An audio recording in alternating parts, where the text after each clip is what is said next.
નમસ્કાર વાલા ખેડૂત મિત્રો, અમારી કિસાન સંઘ યુટ્યુબ ચેનલની અંદર હું એજ શિયાળ આપ સર્વ ખેડૂત મિત્રોનું હાર્દિક સ્વાગત કરું છું। ખેડૂત મિત્રો, આજના વિડીયોની અંદર આપણે ટેકાના ભાવે ખરીદી વર્ષ 2024-25 અંતર્ગત મગફળી, સોયાબીન, મગ તેમજ અડદ જેના અંદર તાજેતરમાં સરકારશ્રી દ્વારા ટેકાના ભાવે ખરીદીની રજીસ્ટ્રેશનથી લઈ અને કેટલા કેન્દ્રો પર તેની ખરીદી કરવામાં આવશે અને કઈ તારીખથી ખરીદી શરૂ કરવામાં આવશે જેની સંપૂર્ણ ગાઈડલાઈન બહાર પાડવામાં આવેલી છે। તો આજના વિડીયોની અંદર આપણે સંપૂર્ણ વિગતની ચર્ચા કરવાના છીએ। તો તેના પહેલા હજી સુધી આપણે અમારી આ કિસાન સંઘ યુટ્યુબ ચેનલને જો સબસ્ક્રાઇબ ન કરી હોય તો સૌથી પહેલા અમારી આ કિસાન સંઘ યુટ્યુબ ચેનલને સબસ્ક્રાઇબ કરી લેજો, જેથી કરીને આપ પોતાની સ્ક્રીન પર અમારો વિડીયો સૌથી પહેલા જોઈ શકો। વાલા ખેડૂત મિત્રો, ગુજરાતના ખેડૂતોને તેમની ઉપજના પોષણક્ષમ ભાવ મળે તે માટે રાજ્ય સરકાર દ્વારા ખરીફ પાકોની ટેકાના ભાવે ખરીદી કરવાનું સુદૃઢ આયોજન કરવામાં આવ્યું છે। રાજ્યમાં ચાલુ વર્ષે મગફળીના બમ્પર ઉત્પાદનને ધ્યાને લઈ અને નોડલ એજન્સીના માધ્યમથી ટેકાના ભાવે ખરીદીનું વિશેષ આયોજન સરકારશ્રી દ્વારા કરવામાં આવ્યું છે।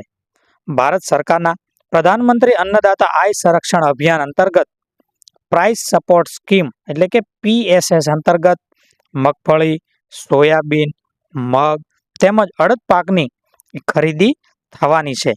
તેમજ આ ખરીદીનો પ્રારંભ તારીખ 11/11/2024 એટલે કે 11 નવેમ્બર 2024 એ ખરીદીનો પ્રારંભ થવાનો છે। તેમજ 90 દિવસ સુધી એ ખરીદી કરવામાં આવશે અને 160 જેટલા કેન્દ્રો પર ખરીદી થશે। વર્ષ 2024-25 ખરીફ સિઝનની અંદર સરકારશ્રી દ્વારા તેની ગાઈડલાઈન મુજબ ટેકાના નક્કી કરેલા ભાવની આપણે વાત કરીએ તો કેટલા ટેકાના ભાવ નક્કી કરવામાં આવેલા છે। તો સૌથી પહેલા મગફળીની અંદર 6,783 રૂપિયા પ્રતિ ક્વિન્ટલ એટલે કે એક મણના 1356.60 રૂપિયા। તેમજ સોયાબીન તો 4,892 રૂપિયા પ્રતિ ક્વિન્ટલ એટલે કે એક મણના 978.40 રૂપિયા। તેમજ મગ પાકની અંદર 8,682 રૂપિયા પ્રતિ ક્વિન્ટલ એટલે કે એક મણના 1,736.40 રૂપિયા।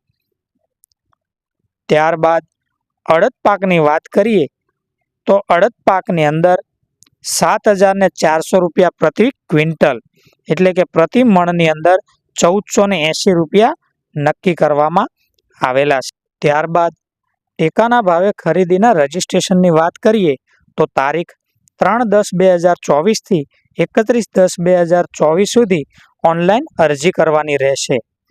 ગ્રામ્ય લેવલે VC એટલે કે વિલેજ કમ્પ્યુટર એન્ટરપ્રિન્યોર એમના મારફતે ઈ સમૃદ્ધિ પોર્ટલ પર ઓનલાઈન નોંધણી કરવાની રહેશે।